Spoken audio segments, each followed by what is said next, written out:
अस्सलाम वालेकुम नाज़रीन, आप मेरा यूट्यूब चैनल देख रहे हैं। सोहराब बरकत आपसे मुखातिब है। पाकिस्तान की टेलीविजन स्क्रीन आज देखी होंगी सुबह आपने, जो कुछ सियालकोट में कुट शुट चढ़ी है पुलिस ने, जो वहां पर धावा बोला है। जब हम लोग चीखते थे कि हमें एफआईए और मुख्तलिफ इदारे कॉल करके धमकियां दे रहे हैं, हम लोगों को कह रहे हैं कि नहीं बात करें, तो शायद बहुत सारे लोगों को यकीन नहीं आ रहा था। आज ये खुद बराह रास्त देख लें टेलीविजन स्क्रीन पर कि हो क्या रहा है। सियालकोट में शदीद गर्मी है और उस शदीद गर्मी में शेलिंग की जा रही है। शेलिंग के साथ साथ लोगों को गिरफ्तारियां की जा रही हैं, मारा जा रहा है, स्टेज उखाड़ा जा रहा है। This is what your Pakistan is democratic state. शदीद रद्द अमल है जी साफियों का। एंकर इमरान रियाज साहब कहते हैं एहतजाज आपका कानूनी हक है। इमरान खान के बकौल ये आजादी और गुलामी के दरमियान एक लड़ाई है और आज इस लड़ाई का फैसला कुन दिन है। अब ये एक फैसला कुन दिन है कि आज आपने फैसला करना है कि आप बाहर निकलते हैं या फिर ये अब बदमाशी के सामने आप लोग पीछे हट जाएंगे, डर जाएंगे, छुप जाएंगे। You have to decide it now.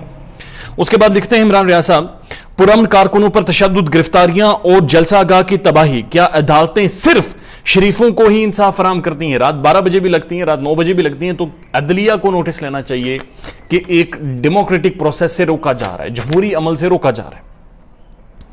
उसके बाद इमरान रियाज साहब कहते हैं, लिखते हैं हुकूमत ने यानी जो कोalition गवर्नमेंट है, इन्होंने अब फिर से अपने पांव पर कुल्हाड़ी दे मारी है और मुल्क को लड़ाई की तरफ ले जाने की कोशिश की जा रही है और इस कोशिश का आज बाकायदा आगाज हो चुका है।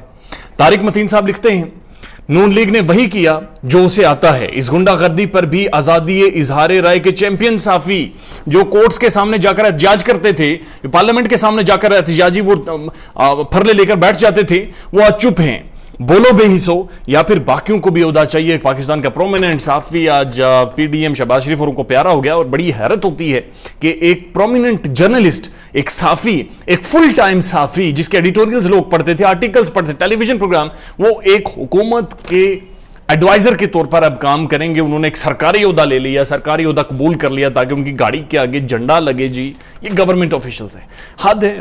अगर आपने सियासत करनी ही है तो फिर आप वोट लेकर आए, इंतखाबात में जाएं, लोगों में स्टैंड करें ताकि आपको कम से कम आटे तेल का भाव तो पता हो। एसी वाले रूम से उठकर और उसके बाद ओहदा ले लेना सिर्फ अपनी बाइसनेस की वजह से, आई डोंट नो इस पर क्या कहे बंदा। बहरहाल फाद हुसैन साहब एक बहुत प्रोमिनेंट साफी थे, लेकिन साबिर शाकिर साहब के बकौल वो प्यारे हो गए हैं पीडीएम को। साबिर शाकिर साहब लिखते हैं, फेज 2 शुरू हो चुका है, लड़ाई थमने वाली नहीं, ये इब्तिदा है। रद्द अमल शदीद तरीन होगा और रद्द अमल इमरान खान का आ गया। उसने कहा कुछ भी हो जाए मैं तो जाऊंगा और मैं तो सियालकोट जाऊंगा आज और सियालकोट में जलसा होगा आज। आरिफ अहमद भट्टी साहब लिखते हैं, हुकूमत मुखालिफ पीटीआई की तहरीक को ताकत से कुचलने की खबरें आ रही थी कि ताकत से कुचलेंगे इस तहरीक को, जिसकी इब्तिदा सियालकोट से कर दी गई है। खबरें आ रही हैं कि साफियों को भी इंतकामी कार्रवाई का निशाना बनाया जाएगा। We are facing that and आपने देखा कि साबिर शाकिर साहब के ऊपर भी उन्होंने भी खदशा जाहिर किया। अरशद शरीफ साहब तो केस लड़ रहे हैं बाकायदा, इमरान रियाज साहब के घर के आगे पीछे डाले घूम रहे हैं। अरशद शरीफ साहब लिखते हैं, हम चाहते हैं मगर जुल्म के खिलाफ, अगर जंग लाजमी है तो फिर जंग ही सही। हम चाहते हैं लेकिन अगर जुल्म के खिलाफ अगर जंग लाजमी है तो फिर जंग ही सही। कि अगर जंग करनी है और इससे ये जुल्म खत्म होगा तो फिर उनके बकौल या उनकी ट्वीट के बकौल ठीक है।